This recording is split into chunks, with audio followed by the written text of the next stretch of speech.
Hello, everybody, and welcome to the FFC Show. My name is Thomas Harkin. Today, I'm joined by Cory Copp from Team WKU. He's going to be fighting Harry Grundy from Striking Clinic, who's currently 1-1 on the Rampage 7. Cory's been around for Fight Club before. He's actually a judge, but now he's changing it across and stepping into the Rampage ring as a fighter. So, what I'm going to do, over to you, Cory. Just a quick insight to who you are, where you're from, and how do you get into combat sports, bro? Hi mate. So my name's Cory Copp. I live in Barry, but I'm actually from Gilvercock and Tonrevile up in Rwanda. So I train with Team WKU, Spartans and Titans clubs under Sir Caie Copp. Yeah. And yeah, I got into combat sports back 3 years ago. I was in a bad place mentally and physically, to be fair. And one day my brother just said to me I needed to change my lifestyle and get some direction in my life. So I started training with him and just fell in love with the sport. That's such a occurring thing now, isn't it? With martial arts, like a lot of people say that obviously they come in, they find in it at the end of something, and it's bringing them out of like a bad place and stuff, and it's. And martial arts, I believe, Joshy, as people would have seen, Joshy's the exact same boat. It brings people out, and I think it's such an awesome avenue to get yourself into a better place. Like, Yeah, 100%. So like you find like you see it in for kickboxing clubs and stuff, like a lot of people who start early, they either do it for the rest of their lives or like by the time they turn 18, they don't. They mm. give it up. But like for people who like myself, I started training at 21, 22, and like I can't imagine like where I'd be if I didn't start martial arts. Yeah, I get you. I get you. So obviously you said you started training later on. Was fighting something that you always wanted to do, or was that something that come later? So fighting was something I enjoyed doing as a kid. Like obviously as a kid, everyone gets into little fights and stuff like that. But as a kid, my dream was always to be a professional rugby player. Oh, I had nice. no thoughts of fighting in my life until I stepped into the club, and then yeah, I stepped into the club and realized I wanted to chase this for the rest of my life. So that it took over rugby, and Yeah, so I don't play rugby no more. I don't train. I don't play or nothing. I still have offers. Like a couple of weeks ago, I had offers to go play for a rugby team in Division 1 and Division 2 teams, and it's just right now for me. I believe I've achieved all I can in rugby, um, and it's time for me to pursue a new career. nice, nice. Well, what position were you playing in rugby? Oh, so my main so as a kid I played outside half, but Mm. but in youth rugby I transitioned into fullback and wing, and that's where I really found like my where I played best. Nice, man. No, I never knew that about you. I never knew you played rugby before. Yeah, I played rugby my whole life. Nice. So, as you said, and you trained for 3 years. What, what was the first? Because everyone says that the initial step through the door is always the hardest one, and that first session, that first time coming through the door, especially into a new place. What what Yes. what was it like at the start of the journey? Because one of the things that you've had, which you said at the start, which has obviously aided, is you got Caie. Caie was it, and Caie kind of like Yeah. guided you along as well. So it was so my first session with Team WKU was in Spartan's gym. I'd walked through the door and my very first session, Kai said, obviously we all lined up. Obviously in our gyms you line up by your belt order. So back then I was at the back of the class as a white belt. Mm. And so we just done our normal warm up and stuff. And he said, "Oh, this is your sparring partner." I didn't know who it was, but obviously later on found out it was multiple time world champion Cian Allen. That's what you want in your first session, Yeah, and isn't it? I'm not proud to admit it, but him and both my brother dropped me in the first session, both with body shots. Yeah, they're the nicest ones as well. Like, yeah, they Yeah. especially to the bread basket. Like, Oh yeah. Hmm. so obviously, that was your first one, and then now, like I seen you competing a couple of weeks ago. So now you've gone from, as you said, white belt. I don't know where you ranked that now. I'm currently I'm at a brown belt. I've Nice. missed two gradings for my brown belt. So in our gyms we grade every couple of months, but once you hit brown belt, your gradings go from once every 3 months to once every 6 months, and then your grading is over 2 days. Oh, okay, nice. So yeah. So it obviously takes a lot day, go Yeah, 2 days and stuff, your first day is all fitness and stuff like that. I'm trying to push you to the very brink of it, trying to see Mm, if you give up and stuff like that. And then your second day is doing patterns, forms, pad work, weapons like nunchucks and stick, and breaking boards and stuff like that. And nice. after the first day, I can imagine is the killer. I unfortunately I haven't done one yet due to Mm. like work and stuff like that. But from what I've been told by all the gym or everyone in the gym who have done one, it's the worst weekend of their life. Love that. So obviously with kickboxing, it's a mix of discipline in the fight styles in this. So you've got like the point Yes. fighting, the continuous, the kick light, and then obviously you've one thing we touched on is you've done a bit of boxing as well. So any of these the ones that stand out to you the most as you enjoy? So I like when I first started, my main focus was points fighting and like continuous. Yeah. Well, I enjoy points fighting. Really, really enjoyed it.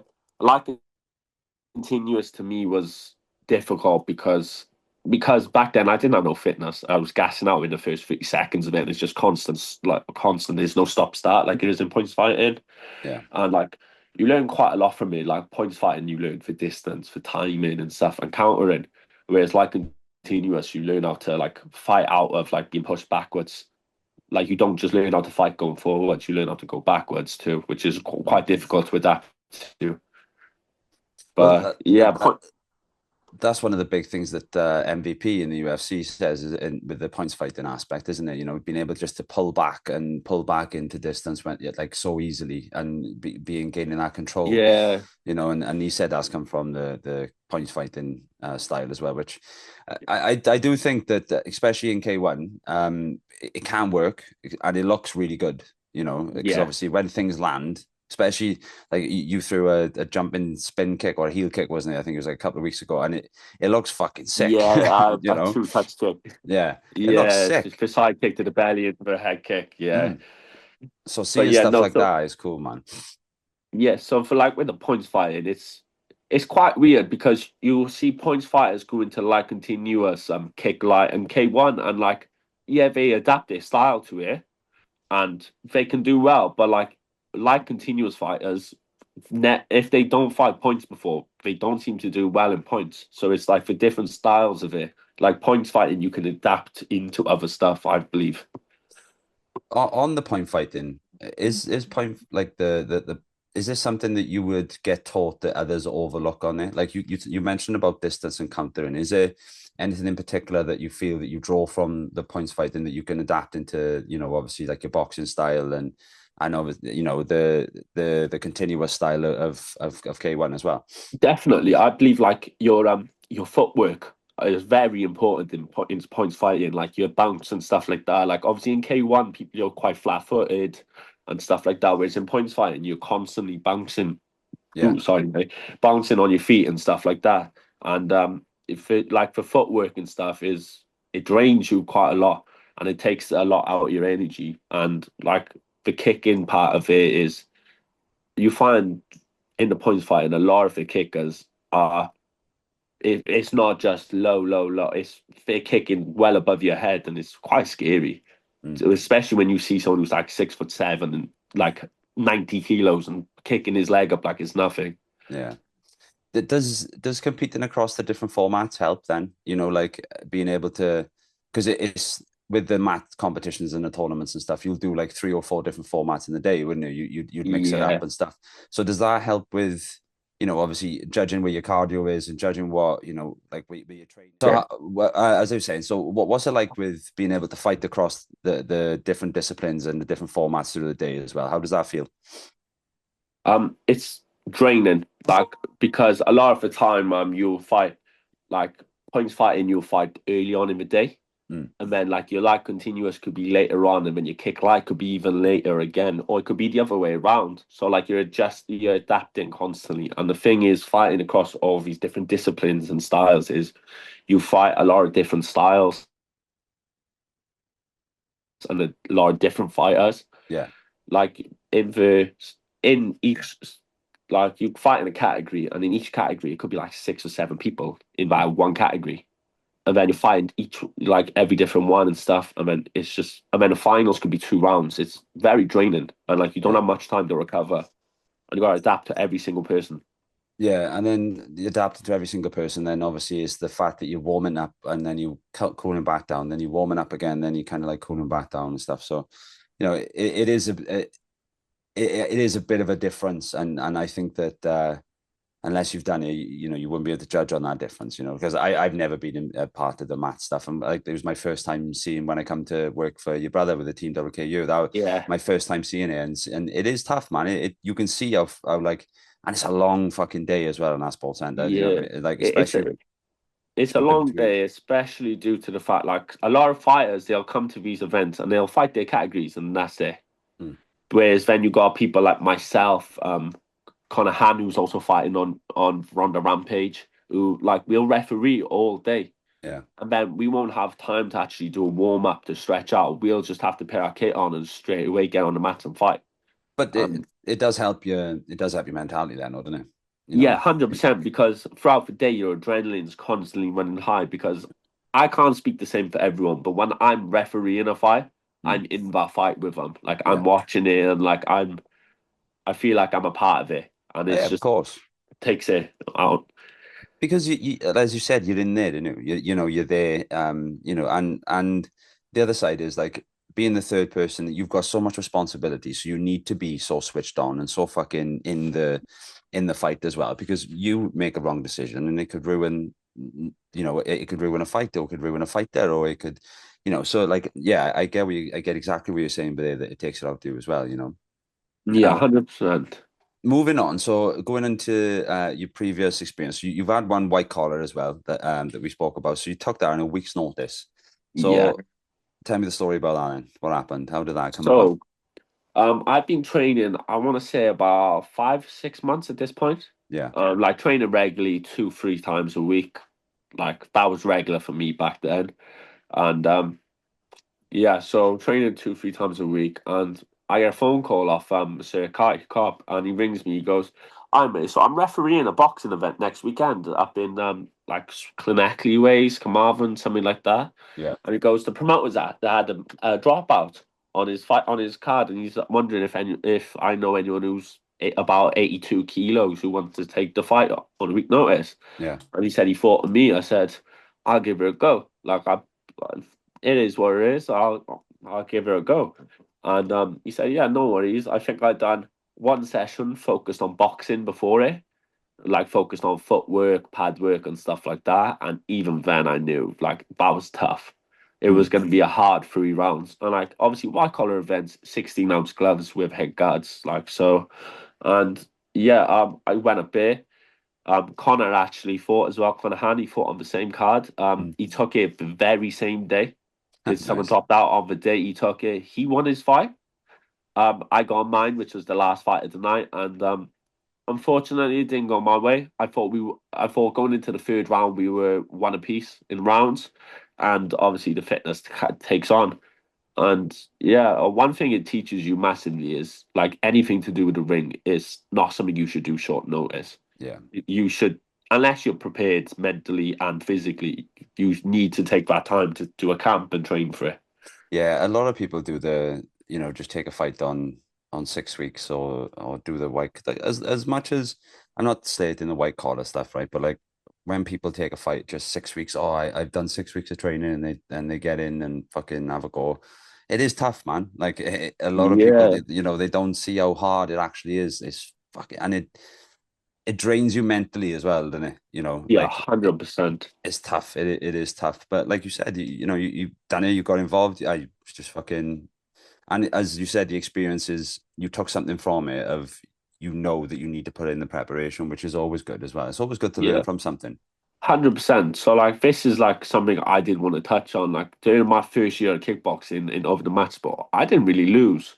Mm. So like that loss in the boxing was my first like proper loss, and I've always found that the losses I've had taught me a lot more than winning any medal, any belt can do.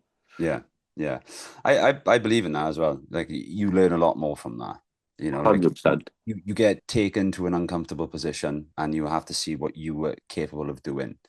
Yeah, And as you said, one of the things is like you only rely on yourself. So you only know that you needed to put the preparation in. If you didn't do it, then it is there. And it yeah, did 100%. that actually touches on something. And did that change the way that you would prep yourself for anything going forward after that? Yeah, I realized that like I needed to not just train more, but I needed to up my intensity in training.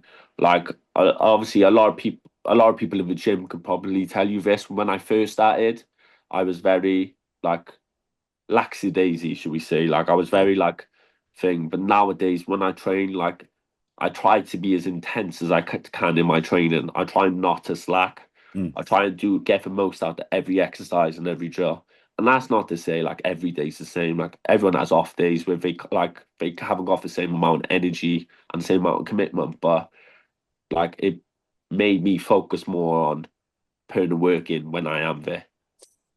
Nice, good answer, bro. That's honest as well. That's it takes a lot to be honest with yourself as well. Do you know what I mean? Because a lot of Yeah. people could just the laxy daisy aspect, especially if you're winning, as you said, you could just be like, oh, I don't need to do that. I don't need 100%, to be mate. And doing. when I was winning all the time, I was just we'd get to spar like point sparring and stuff, and I'd just be messing about. Like I wouldn't. I'd just be throwing the same things, which was getting me to win fights. And then obviously I lost in the boxing, and it made my intensity. And then I ended up having a title fight in points fighting, and I lost in the last second by a point. And that there made me realize that I can't do the same thing. So like when I do spar now, I work on different things and Yeah. like trying to focus on new things. Did that experience then make you want to test yourself? As soon as you took the learn and you knew you had to do that a little bit more. Did you want to test yourself straight away, or did you just want to work on getting better and then looking at testing yourself?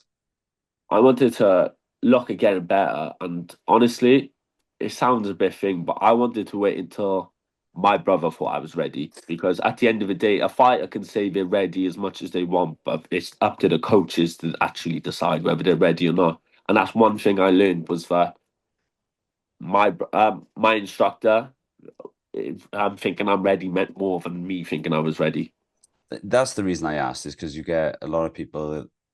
A fighter's mentality is they lose, and the first thing they want to do is get straight back in there, and like you said, you took a lot and you learned a lot from it, and you wanted to work on yourself, which is it's a good way of looking at it, because obviously that's all you're looking at doing is progressing yourself and getting better. Yeah, 100%. Nice. So now let's looking onto the fight then. So moving across, so we go into the full contact K1 rules now.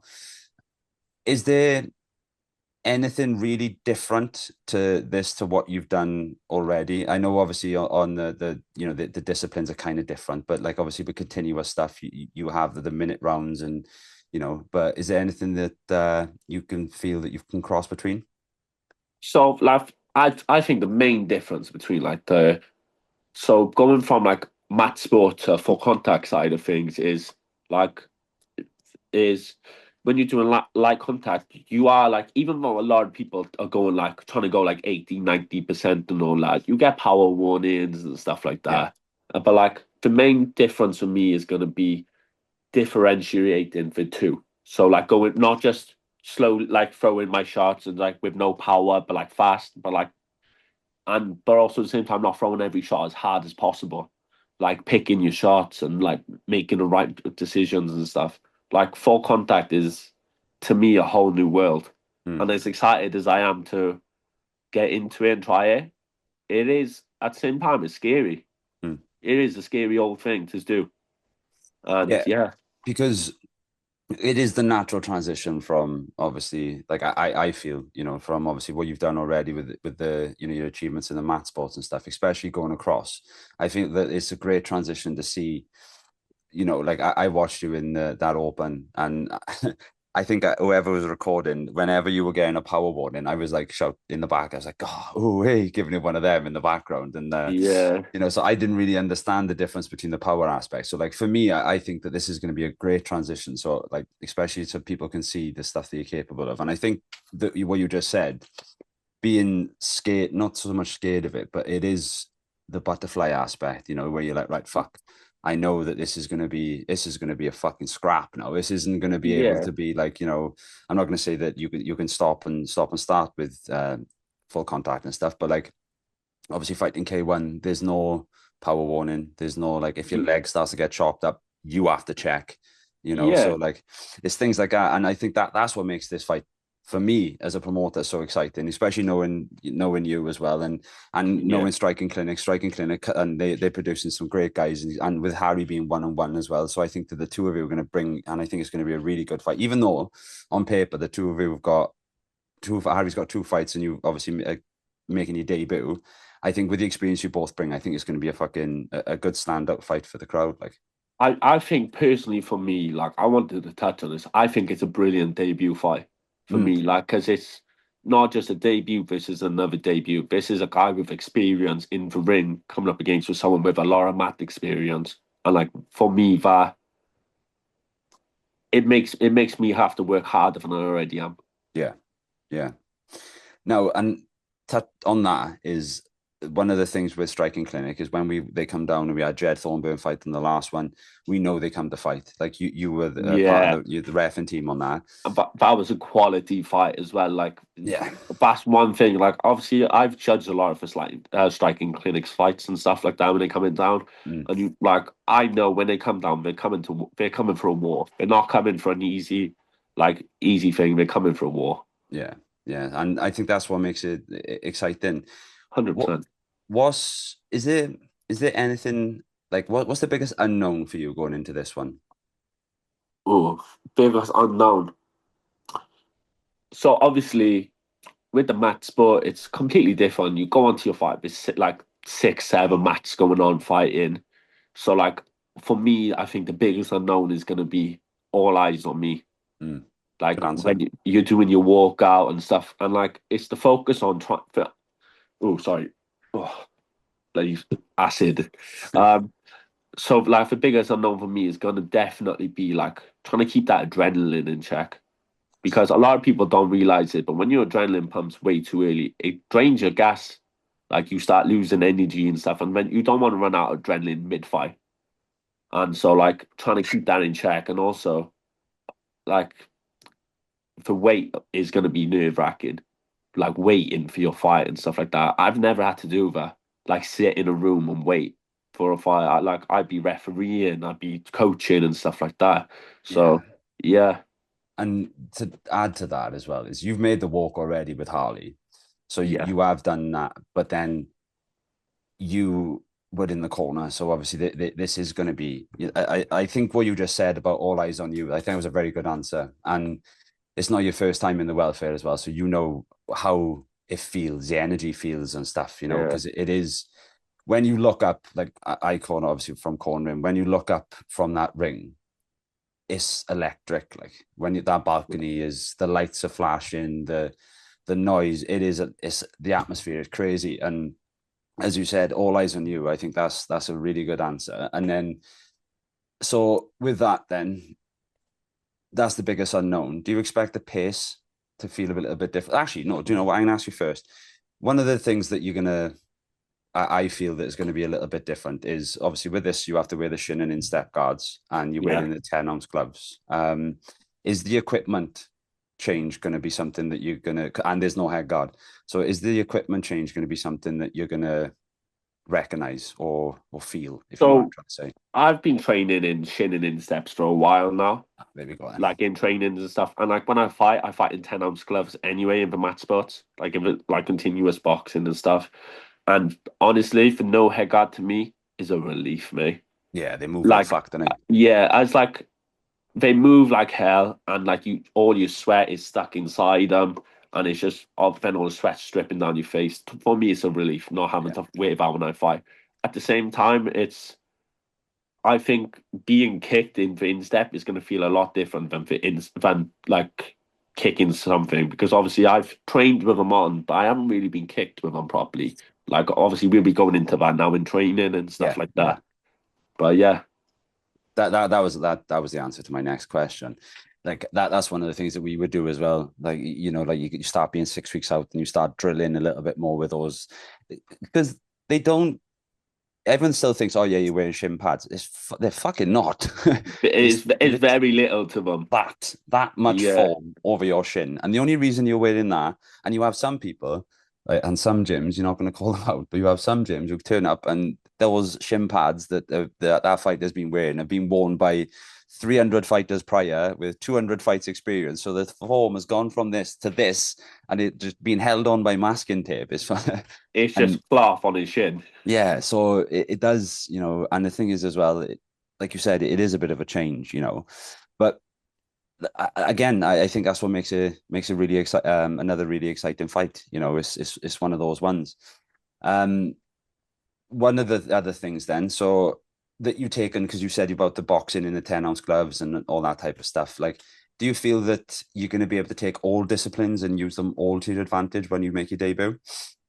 I feel I feel it's going to be hard to pick a style of what I'm going to fight in. Obviously, like in my training now, I'm going to have to figure out how I want to fight and like the Yeah. style I'm going to fight in, because a lot of, like when I fight in like continuous kick light, as you've seen, I fight in southpaw Okay. and stuff like that.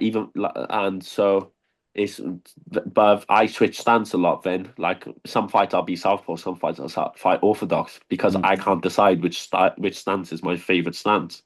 So it's just for figuring out now which one I prefer, and then using for different styles. Like I believe point fighting is going to be crucial for me because it's like not so much as in the stance, because you don't want to be side on in a K1 fight, but No. like in more the thing of distancing, the timing, and the counter striking.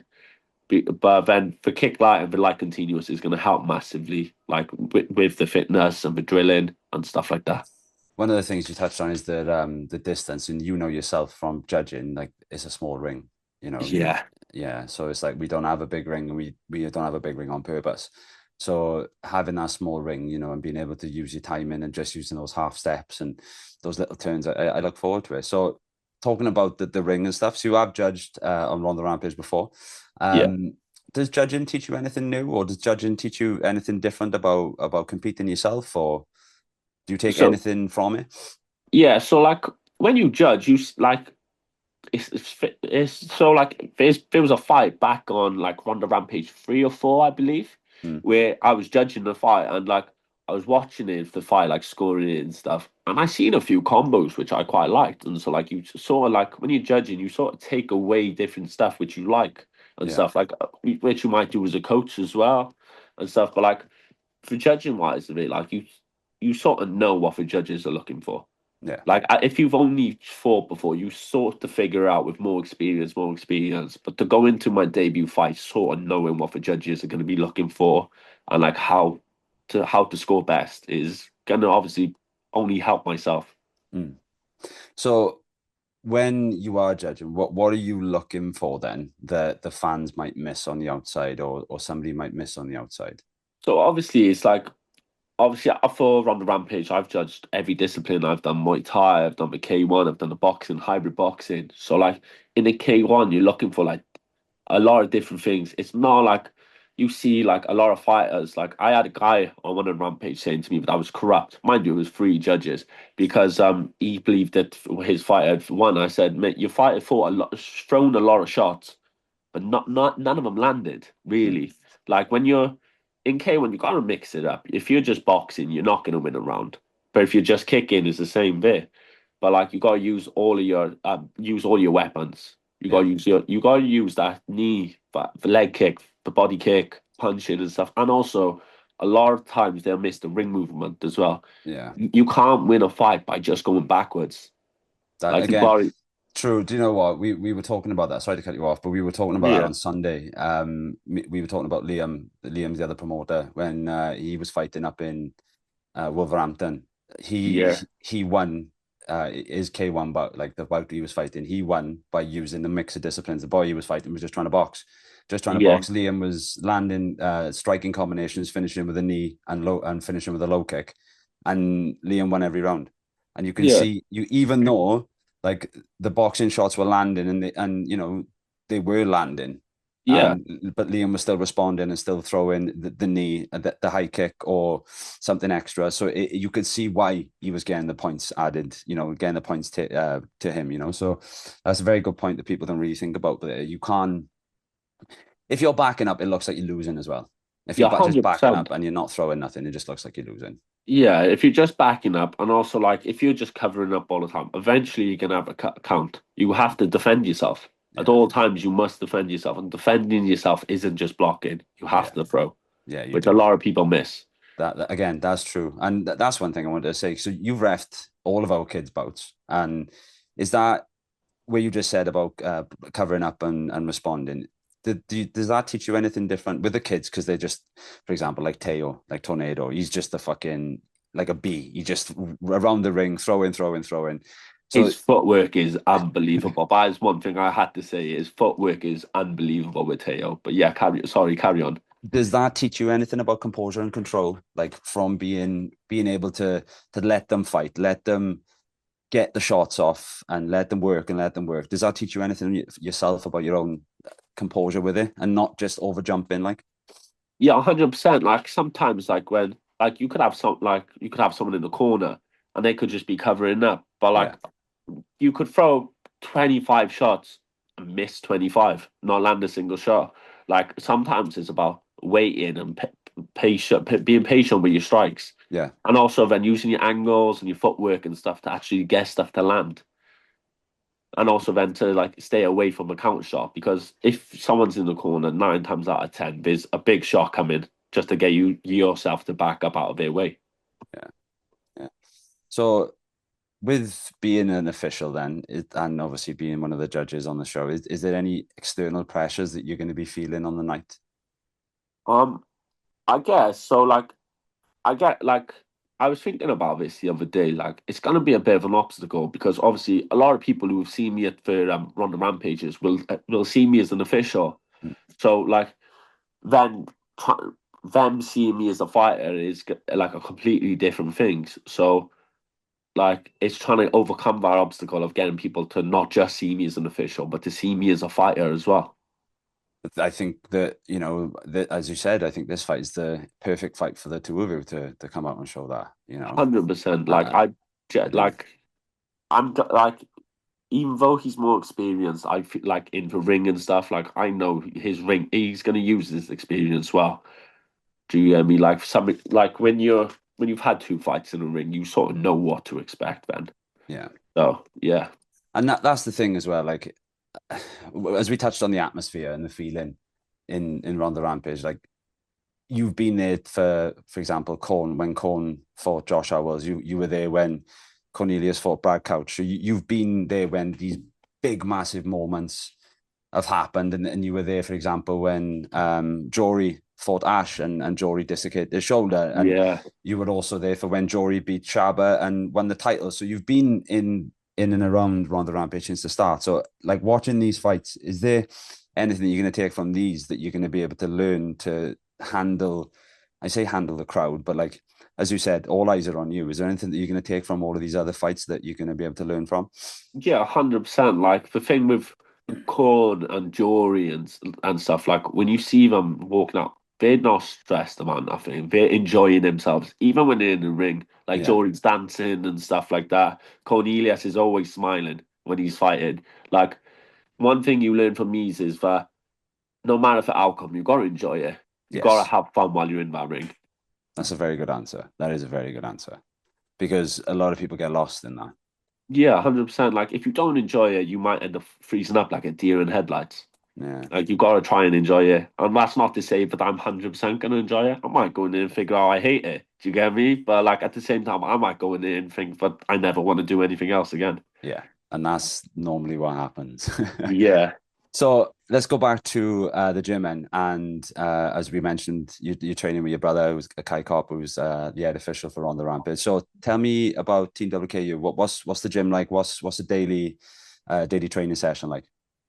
So like the gyms, like obviously being in Spartans and Titans, you see the difference in like the students, the intensities, like and also like the different like styles. Like obviously in our gym, it's not just all fighting. Like we got people who just want to grade and stuff Yeah. like that. People who just train for fitness. And like training in different gyms, you see different intensity. You see different people. You could go from like a 45-year-old dad who's just training for fitness to a 30-year-old retired world champion. Mm. Like but each one of them you can learn something from, which is wild. But like as a coach myself, it's hard to like keep the same intensity for every person because some people don't want to be intense. Yeah. Yeah, and that is the thing. Or like you with Caie obviously knows, and you know yourself that obviously keeping the intensity with certain people, and he'll bring out the best in you. As you said, with like for example the 30-year-old world champion, giving him a bit and when sparring and stuff, that'll bring out the best in you. And then the other side is you have the opportunity to drill with people who are just looking to grade, because then they concentrate so much more on technique that I think it brings it out in you then, because you have to go through it. You can't just ignore, oh yeah, I didn't turn my hip, or I didn't do this correctly, or whatever. You have to go through and take all the basics. And I think that being able to train with everybody, and as you said, coaching yourself, I think you take that little bit more, because you know that you have to break things down into detail, or you have to take the details for everybody and you have to explain. And I think that can progress somebody's journey so much as well. Yeah, of course. So training with your brother, then what's that like? Do you because I've got Ben and Liam who train with us. Obviously Ben is a runner, and Liam's the co-promoter. Them two, they fucking throw on a Wednesday. Like, so what's it like with training with your brother? It's tough. I'll be honest. So not even just like I'll be real. I feel like he's a lot tougher on me because like I'm not just a regular student. I'm his brother. But also at the same time, he's not just tougher on me out of thing. He's tougher on me because he wants to push me to be the best I can be and as far as I can be. But at the same time, it's tough training and gym and trying to live up to that name because he like a lot of people don't realize it, but he's a big name in like the match sport world and stuff like that. He's really big, and trying to live up to that intensity and trying to listen and stuff like that is hard when like you're trying to separate the instructor to the brother. Yeah. And like we've clashed at the end of it. We've clashed a few times and we've had issues over it where it's hard to separate for both. But like it's nothing but a blessing having my oldest brother as my instructor. I don't think I could train regularly anywhere else. Like that to me is a big thing. Has he brought anything out to you that you didn't know that you had? Yeah, my drive. Like I've always been competitive, but like having him with me, like we're both very competitive. So like when if we're training together, we're always trying to outwork each other. So like having that intensity in that competition is just brought something out of me, which I'm proud of. Nice, nice.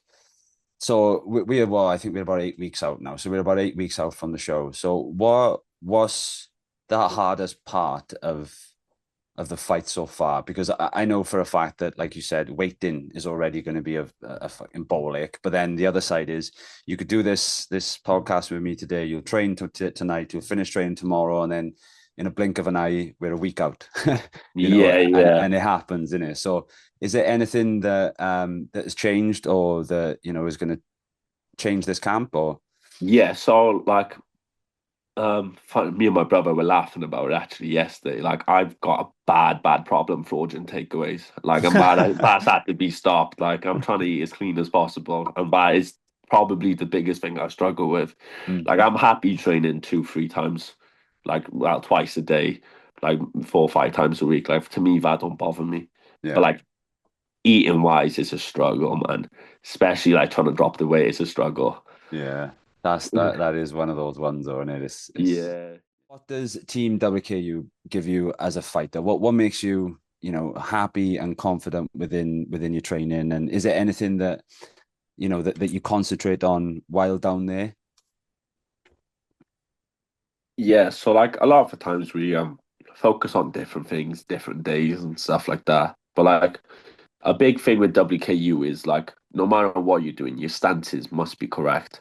Like when you throw in your kicks, your hips must be turning, your foot must be turning too. Like, and one thing with us is because obviously we do gradings and stuff like that. Like your technique must be perfect. Yeah. Anything less than perfect isn't good enough. And for me, I think it helps a lot massively. Like when you're throwing your punches and stuff, and you're twisting your foot and stuff like that. It helps build up that power and stuff like that. Like even though I fought in light contact and stuff like that, it helps with your power. Like obviously, as you've seen at the Welsh Open, like I was getting power warnings and I wouldn't even throw in 100% and But stuff like that. and it goes back to that point where we said just now about when you're coaching, you know you have to dictate that, and you know that you have to go right. You if you're going to get the full power out of this kick, for example, turn your foot, turn your hip, do this, put that foot placement, and then one of the other sides that you touched on is the footwork, and Yeah. that I do believe can benefit so much, especially with the way that the kickboxing style is very on your toes, and I think that it does benefit a lot, and I do think there's going to be a good transition across, and especially as we said, you fight in Harry now with Harry coming from Striking Clinic, being I'm not going to say a non-kickboxing gym, but they're not the traditional side of kickboxing. They do Dutch drills. They've got the Thai style of K1 as well. So, do you think that there's going to be anything with Harry that you're going to bring out in him that he wouldn't have seen before? Obviously, like with me being a debut fighter and not being fighting full contact before, there's no like footage of me fighting really. It's just like a couple of clips and stuff of me fighting points and kick lights. So like for me, I believe it's gonna bring out his ability to adapt Mm. to like fighting someone who's got no footage, he got nothing to lock on. So like he has to adapt in the moment to how I fight and stuff. Yeah, and with knowing the fact that he comes in with a one-on-one, and one of the things we mentioned earlier is the fact that he's been in the ring before. He hasn't been in the Ronda Rampage ring. He's been making his Rampage debut. But do you think that he's going to have something that you haven't seen? Yeah, 100%. Like, obviously, he's 1-on-1. So, for all I know, like, there could be two sides there. He could have gone 1-on-1, stopped training, or he could have went 1-on-1 and went 10 times harder in the gym. Yeah, So, like, for me, it's going to be, I'm going to have to adapt to it too. yeah. But, like, I believe my ability to adapt because of the mat sport and stuff and fighting different discipline is going to be at a decent level where I should be okay, like, adapting to it. Is there any test or anything that you've been specifically expecting? Like, for example, one thing for me would be like low kicks or body kicks. Is there anything that you're expecting that they're going to come with a little bit more because they know that you are a kickboxer, or is it just going to be fight with the moment? I feel like there's gonna be a game plan, but like I said before, everyone got a game plan until they get punched in the face. Yeah, famous But words of like Mike Tyson. I like for me, like coming from a match sport and stuff, like you don't really see knees and stuff. So I Yeah. believe like it's gonna be a focus on the low kicks and the knees. I could be wrong, but like I think for me personally, it's gonna be a low kick and knee. Mm. And one thing that we did see with Dreaded Jed was Jed likes to finish with a knee, and he's got a very mean knee. I know, Yeah. obviously, Jed is not Harry, but they train in the same kind of gym, the same environment. You can kind of, I'm not going to say you pick up a gym style, but you kind of see things in fighters that that come from the gym specifically, don't you? Yeah, 100%. Like some people come from certain gyms and they're better with their hands, Mm. or some of them come from the gyms and they're better with clinching and Yeah, stuff like that. yeah, yeah. So, do you feel that like knowing how small the ring is, because obviously you've been in the ring as you've refed, as you've cornered Harley, do you think that that's going to have a bit of an advantage? And the only reason I ask this, right, is because on the mats you have a small area to work in anyway, don't you? And you Yeah. can have those out of bounds lines and all that type of stuff. Do you feel that having a small ring and a small area is going to benefit or go against you? I think it's just for me. I think the ring will benefit more because obviously on the match you step off, you get a warning. Mm. In the ring, you got the ropes to like help, like sort of help you move. Like you got something to wait against and stuff like that. Like it's gonna be something new, and obviously, when I get in there, I'll see it. I'll be able to answer that question. But for me, I think it's gonna be a matter of distance, Mm. like trying to keep that distance and keep composed. So from your side, then you just mentioned about distance and keep composure. Would that be a mistake? What would be a mistake that you think that you could do against Harry? Is there anything that you think you could?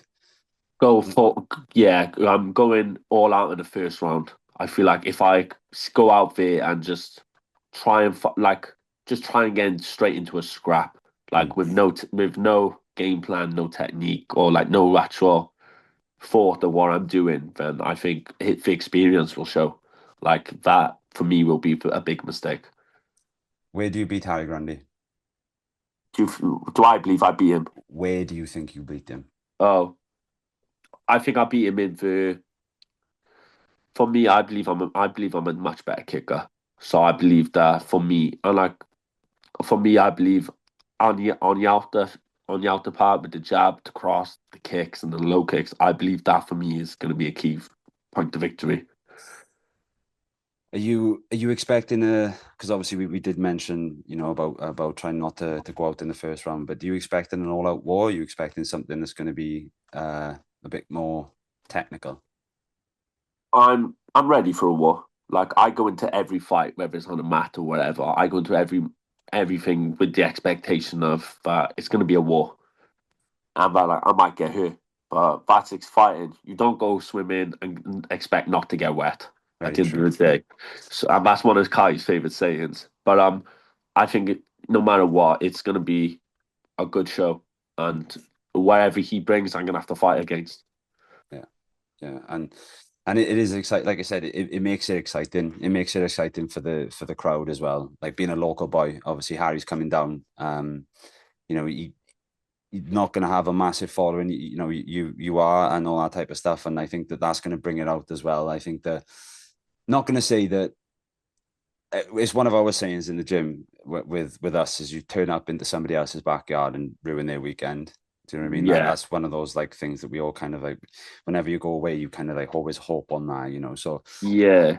is there having the crowd and being like a local lad? Is that going to work in your benefit? Do you reckon, or do you think that's going to add a little bit more to it? Oh, so that can go one or two ways. For me, I believe it could either help a fighter, Mm, like having that support and having everyone you know there, like bring the best out of you, or it could bring the worst out of you with the fact of, oh my God, am I going to get hurt in front of everyone I know? Am I mm, going to embarrass myself? But for me, I feel like I think it'll bring out the best in me, having like my family, my gym, and like obviously a lot of people who I grew up with around supporting me. I think that for me is going to bring the best out. yeah, yeah, and like I said, I think it will bring out the best in the fight. And the thing is as well, it's I'm not going to say it's late on in the card, but you're like quite in the middle of the card as well. So it gives you a break up where you can. You can feel it, and obviously everyone gets warmed up as well. Do you know what I mean? Yeah. All the crowd is feeling it. So, as we said, it's Cory Copp versus Harry Grundy, and this bout is sponsored by Captured by Jazz. Now, one of the things I want to touch on, right? Obviously, I've mentioned Jazz there. You've worked on all the shows. One of the things that Jazz does is she captures every moment from all the shows in the best way she can. Is it any of your favorite images or anything that she's caught, prior on any of the other shows? Like I've got a couple, I think, where she's got you splitting up Teo and Cole, and you're like in the middle, splitting them up, pulling them off. No, sorry, You're not. That was Tommy because you couldn't ref that one because of Cole, wasn't it? Yeah. But with Jazz, is there any photos that Jazz has taken that stand out to you? Yeah. So funny enough, one of my favorite one is where I've got both. My favorite one of myself personally is of um when or it was is it Bradley Moss? Yeah, yeah, Referee little Bradley little Moss bad and Brad. yeah. And there's the photo where I've brought both of the fighters in from the corner and I'm having a conversation with them both. Yeah, And she's taking a brilliant photo of it. she does. Um, She captures every moment like in such a different way because Jazz fights herself as well. So yeah, she captures the moments from like a perspective where it's not just a viewer. Do you know what I mean? it's someone who knows what it's like to be in there. Yeah, yeah. Like there's some great ones. Expect like with your brother as well. She's got some great ones with your brother. Oh, I love the photos with my brother, mate, honestly. And I'll say this on the podcast, I don't mind. But the faces he pulls in some of the fights is unbelievable. I Like I know. watched back the fight of Bradley, Big Bad Brad, and the other kid, Yeah. and in the fight they're throwing their shots, and like I paused it to speak to my partner, and as I've paused it, I'm sitting there going like making faces at the punches and stuff, and I'm thinking, oh, I'm glad I went on the Facebook. Yeah, that's the thing. Like she captures so many, and it's always good. Like I try and share them every, as much as we can. And Yeah, I think having the memories to look back on from the fight, it makes the experience feel a little bit bigger as well. yeah, 100%. And it gives you something that you can always look back on. Like we got Cohen, for example, fighting in Carnage in Cardiff on in BKB, and Yeah.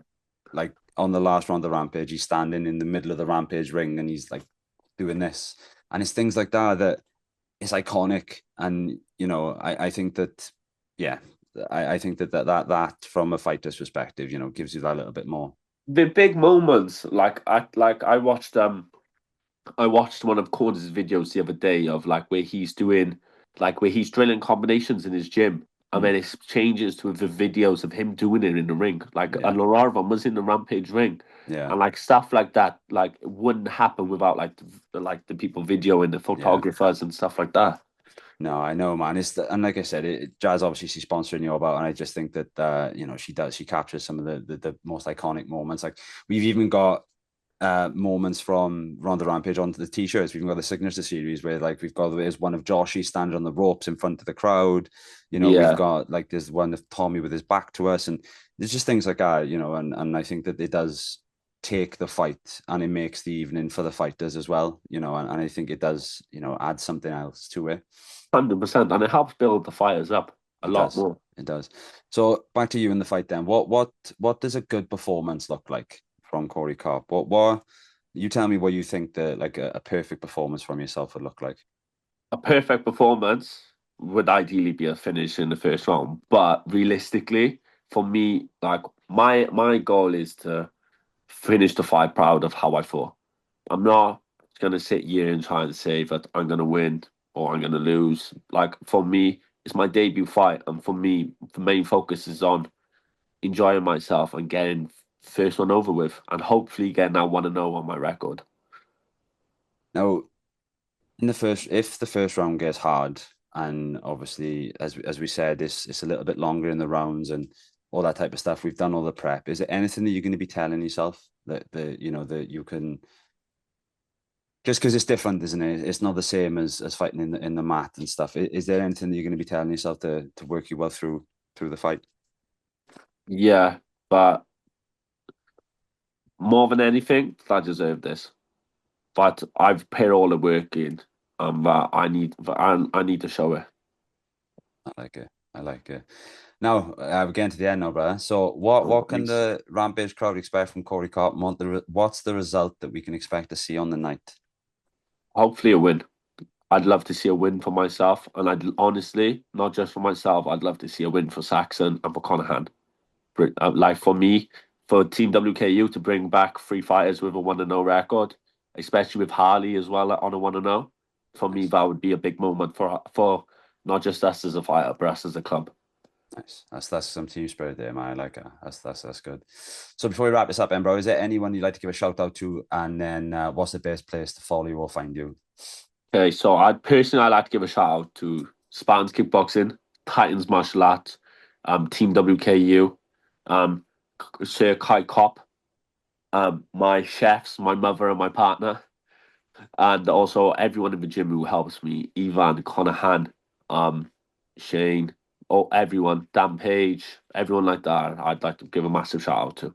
Awesome, awesome. And then what's the best way if anyone wants to get a hold of you, watch your training footage, get some tickets off you? What's the best way of contacting you? On Facebook, Cory Copp, COPP, before people try spelling it with one P, and also on Instagram, Cop.15. Awesome, awesome. So yeah, as we said, we got Cory Copp versus Harry Grundy, K1 bout captured by Jazz on Ronda Rampage 7, August 29th in Thailand Welfare Hall, the home of Ronda Rampage. Doors are open at 5 o'clock. First fight's at 6. Tickets are available on Boxed. That's for the stand-in tickets and the balcony tickets. The only tickets that are going to be available from fighters are going to be the stand-in tickets. So if you do want to get the balcony tickets, you've got to go into the box directly. Want to say thanks to our sponsors, Flow Fightwear, the FFC podcast, Captured by Jazz, Combat Parkinson's, Box Combat app, Nails by Sancha, and Liam W. Design. And just want to say thanks very much, everybody. And awesome, Cory, very nice to have a conversation with you, and thanks very much for joining me today, bro. Thank you, mate, for having me. I've enjoyed it. Thank you. Awesome. I just want to say thanks and have a good evening. Bye.